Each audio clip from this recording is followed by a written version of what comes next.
एक गरीब आदमी रोज मछली पकड़कर अपना गुजारा करता था, लेकिन अजीब बात ये थी कि हर रात उसकी टोकरी भर मछलियां अगली सुबह गायब हो जाती। ये बात देखकर बूढ़ा जिन बहुत परेशान हो गया, पर वो कर भी क्या सकता था। चुपचाप झील किनारे बैठा फिर से मछली पकड़ता रहा। सूरज ढलते ही उसने फिर से एक टोकरी मछली भर ली। अब की बार उसने ठान लिया कि जो भी चोर है उसे रंगे हाथ पकड़ कर ही रहेगा। वो खुद ही टोकरी में छुप गया, हाथ में अपनी बांस की छड़ी ली। जैसे ही रात हुई और थक कर उसकी आंखें बंद होने लगी, टोकरी अचानक हिलने लगी और फिर टोकरी जमीन से ऊपर उठ गई और आसमान में उड़ने लगी। टोकरी बादलों को चीरती हुई किसी ऊंचाई पर पहुंच गई। वहां पहुंचते ही मछलियां अजीब तरह से उछलने कूदने लगी और फिर एक एक कर एक कमरे की ओर भागी। अगले ही पल वे सब एक सफेद बाघ के मुंह में कूदने लगी। सफेद बाघ ने जैसे ही बूढ़ा जिन को देखा, उसने अपना बाजा बजाना बंद कर दिया और पूछा, तू कौन है?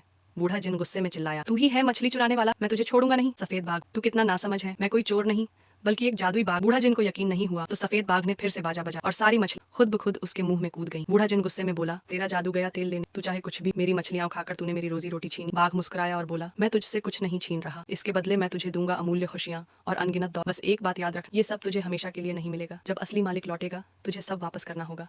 उसका नाम है चेपोजी। जब बूढ़ा जिन की आंख खुली तो वो खुद को एक आलीशान महल जैसे कमरे में पाया। उसके फटे पुराने कपड़े अब रेशमी लिबास बन चुके। कमरे में रेशमी कपड़ों की अलमारी भरी पड़ी थी। उसकी झोपड़ी अब एक बड़ा सा बंगला बन चुकी थी और सोने के सिक्के इतने ज्यादा थे कई जन्मों तक खर्च न। अब बूढ़ा जिनकी जिंदगी पूरी तरह बदल चुकी थी। हर दिन स्वादिष्ट खाना, बढ़िया शराब और आराम की नींद। वो एक राजाओं जैसी जिंदगी जीने लगा, बिना किसी चिंता, बस ऐश और आराम। वो अक्सर सोचता, सपना सच हो गया, अब जिंदगी शानदार हो गई। लेकिन बूढ़ा जिन को एक बात परेशान करती थी। हर रात उसे एक ही डरावना सपना आता। एक विशाल आदमी उसके घर में घुस आता और कहता, ए माइक दे इधर, मैं स्पाइडरमैन हूँ, ये सब मेरा है, निकल बाहर। और फिर वो बूढ़ा जिनको धक्का देकर बाहर निकाल देता और